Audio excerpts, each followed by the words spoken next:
Director General of Peter Obi's Presidential Campaign Council, Doyin Okupe, was captured in a viral video with his lawyer begging and also standing on their right, asking officials not to take him to prison, to give him time to sort himself out. Don't jail him until 4:30. If he's unable to fulfill the terms and conditions that the judge has laid down, then you can take action. That is how it is supposed to be. Doyin Okupe is a former aide to ex-President Goodluck Ebele Jonathan, and he has been convicted of money laundering. I want you to stay put to know the reaction of Peter Obi.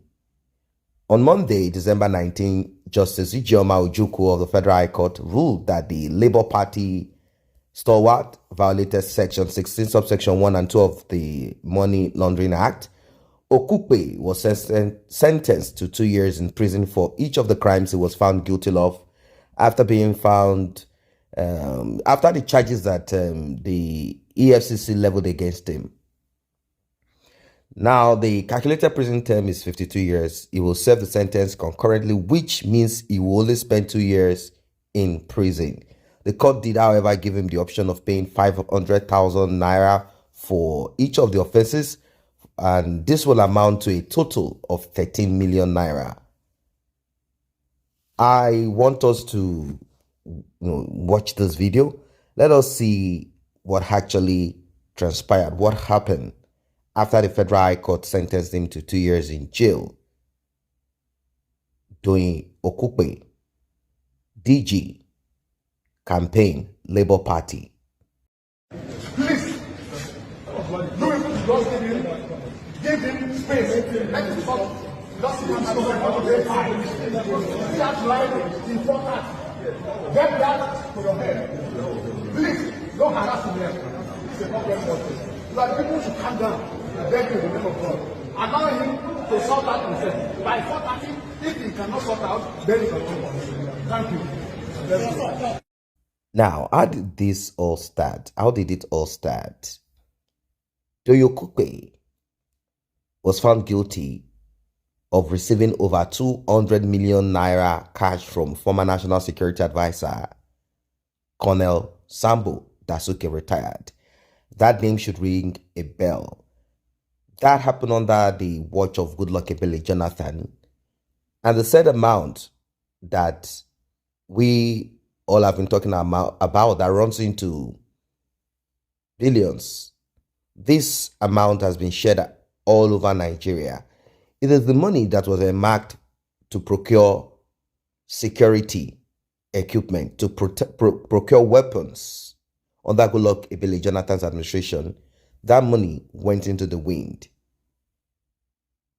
Well, reacting to the conviction of Doyin Okupe, Peter Obi, the presidential candidate of the Labour Party, stated that the conviction of Doyin Okupe will not demoralize him and that it cannot break his resolve to be Nigerian president come 2023. Obi stated this on Monday during his interactive session with journalists in Uyo, Akwa Ibom State Capital, saying that he is undaunted by the conviction of Doyin Okupe over alleged money laundering. He said, "I am hearing about it just like you. I am studying what is coming out of the courts and everything. I believe the rule of law. It is not going to demoralize me. My DG conviction cannot stop my presidential ambition." Peter Obi.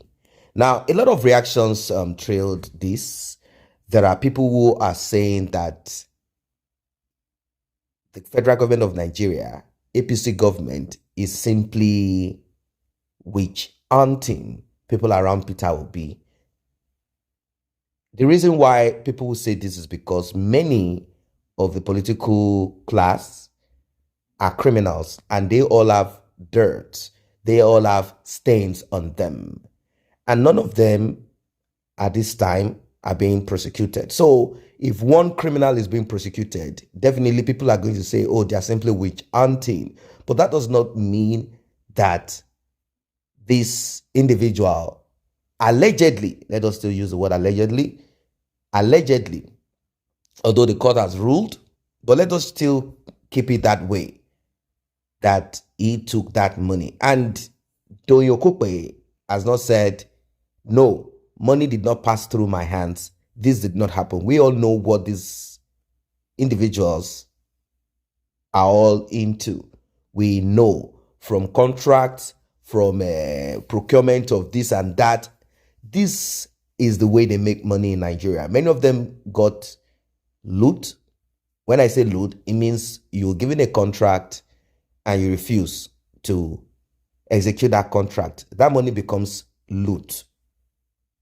You're a thief, and that's what it is. Many of them have been confirmed criminals. Now, Peter will be saying this. I see it a little bit tacky, He is not supposed to speak that way, although he might want to feel, like I said at the beginning, that he's just being touchlighted. People are focusing on him, and the people who are focusing on him, he knows them, opposition and people who do not care about his Labour Party, this and that. He knows quite well that there is a lot of dirt surrounding all of them. A lot of dirt surrounding all of them. Now, with this new development, Peter Obi has nothing to say much more than let the law take its due course. This is not going to stop me from achieving or actualizing what I need to achieve. That's it, and nothing more. Now, a lot of people reacted to this, and one of the statements reads, the person that gave Doyin Okupe money is free, but Okupe has been convicted. The person who ought to reasonably know that the fund was illegal is Dasuki, not Okupe, because the NSA operates almost a dark budget. This rubbish will never make sense to me. This is by Deji Adeyanju. Well, I want to believe that if someone gives money to you, you should be aware of the source of that money, because you can't be added as an accessory to it. But then it is more complex if your principal, your boss, is the one handing money over to you. But then we cannot say, oh, money has been handed over to you, that's it.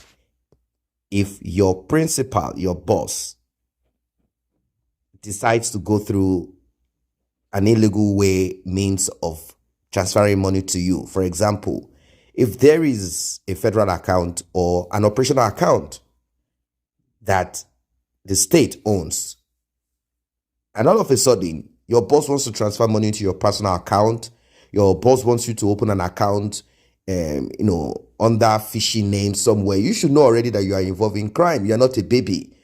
But in this case, Dasuki's criminal activities has been on for a very long time. He has served his time and he is out.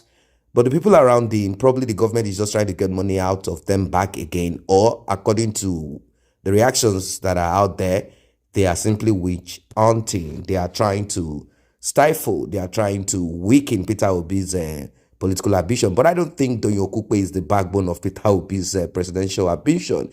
Although when you have certain people who are not there to do what they need to do for you, it might affect you a little bit. But then I do not see Doyin Okupe's conviction. I don't see this as a form of, it's not necessarily going to have a direct impact on Peter Obi's campaign. He can simply look for someone else who will handle the job for him, even though Doyin Okupe might be a professional, or let's say has experience in that field. He knows what to do. But then that is not enough for you to win elections. Now, what are your reactions and thoughts as regards this one? Let us meet at the comment section below. And if you're just coming across this platform and you're not a member, let's build it together. Tap on the subscription button and the red notification icon bell below.